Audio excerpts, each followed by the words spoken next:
रोहन एक वीक के लिए वेकेशंस के लिए जाता है। जब वो वापस आता है तो देखता है कि उसके घर में चोरी हो गई है। चोरी की तहकीकात करने डिटेक्टिव मेहुल पहुंच जाता है। रोहन को उसके 3 फ्रेंड्स पे शक होता है, जेमी, रेचल और सैम। मेहुल तीनों फ्रेंड से पूछताछ करता है। जेमी कहता है, मैं भी एक वीक के लिए वेकेशंस के लिए माउंटेन्स पे गया था, तो मैं चोरी कैसे कर सकता हूँ? ये देखिए मेरे पिक्चर्स। रेचल कहती है, मैं भी बीच पे थी, पूरा वीक वहीं थी, ये देखिए मेरा पिक्चर।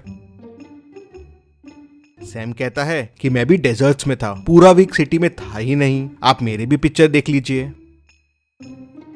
इन पिक्चर्स को देख के मेहुल तुरंत समझ जाता है कि कौन झूठ बोल रहा है। कैसे? क्या आप इन तीनों पिक्चर्स को देख के बता सकते हैं कौन झूठ बोल रहा है? सोचिए और मुझे आपका आंसर कमेंट करके बताइए।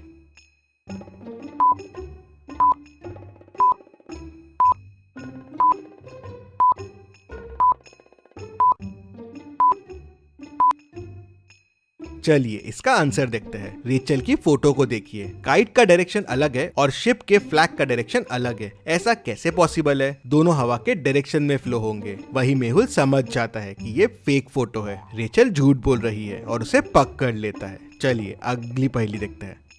एक संडे रात को करीब 10 बजे रोहित का मर्डर हो जाता है। मर्डर की तहकीकात करने डिटेक्टिव मेहुल को बुलाते हैं। मेहुल क्राइम सीन पे पहुंचता है और जिन पे शक होता है उन्हें बुलाता है। आकाश, मैं तो पार्टी में गया था, मुझे कुछ नहीं पता है। मैंने रोहित को पार्टी के लिए पूछा था लेकिन उसने मना कर दिया। लखन, मैं शॉपिंग करने मॉल गया था, मुझे भी कुछ नहीं पता है। निखिल, मैं तो उस टाइम बर्ड वॉचिंग करने गार्डन में गया था, मैंने पूछा था रोहित को चलने के लिए, उसने मना कर दिया। तीनों की गवाही सुनने के बाद मेहुल तुरंत समझ जाता है कि खूनी कौन है। कैसे? मेहुल को कैसे समझता है? क्या आप बता सकते हैं?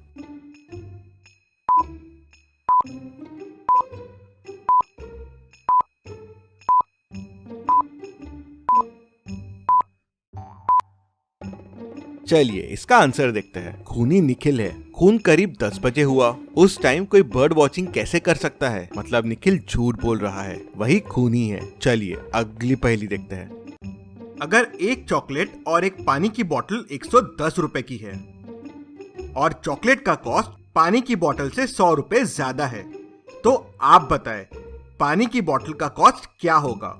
आपका आंसर कमेंट कीजिए।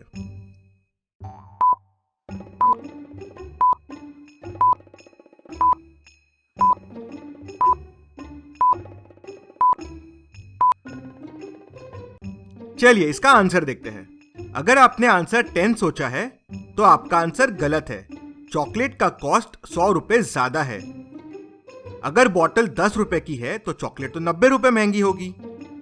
इसको सॉल्व करने के लिए बोतल को x ले लीजिए, तो चॉकलेट क्योंकि 100 रुपए ज्यादा है तो हो जाएगा x प्लस 100 और दोनों 110 रुपए के हैं, तो इक्वेशन हो जाएगी x plus 100 is equal to 110। तो 2x इज इक्वल टू 10, तो x आ जाएगा 5।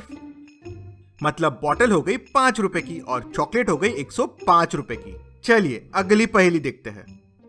मुंबई की ट्रेन्स में बिना टिकट के ट्रैवल करने वाले लोग बढ़ रहे थे, तो लोगों को पकड़ने के लिए टीटी रेगुलर टिकट्स चेक करने लगे थे। एक बार रोहन ट्रेन में ट्रैवल कर रहा था और टीटी ने आके उससे टिकट पूछा, तो रोहन बोलता है कि मैंने टिकट लिया था, लेकिन सामने वाले बंदे ने खिड़की खोल दिया और हवा से मेरी टिकट खिड़की से बाहर उड़ गई। तो टीटी उससे पूछता है कि अभी सामने वाला बंदा कहाँ है? तो रोहन बोलता है कि वो पिछले वाले स्टेशन पे उतर गया। टीटी समझ जाता है कि रोहन झूठ बोल रहा है। कैसे? टीटी को कैसे समझता है कि रोहन झूठ बोल रहा है? क्या आप बता सकते हैं? क्लू वीडियो में ही है, तो आप चाहे तो वीडियो रिपीट कर सकते हैं।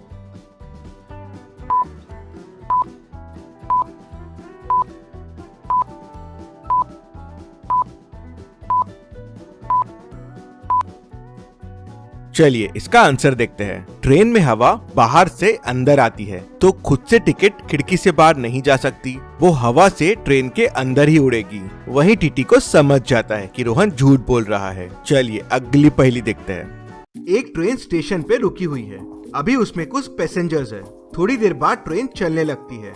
ट्रेन के अगले स्टॉप से 19 लोग ट्रेन से उतरते हैं और 13 लोग ट्रेन में चढ़ते हैं। ट्रेन में अभी 63 पैसेंजर्स हैं। तो आपके लिए एक सवाल है कि ट्रेन जब सबसे पहले स्टेशन से निकली थी तब उसमें कितने पैसेंजर्स थे? आंसर देखने से पहले आपका आंसर कमेंट कीजिए।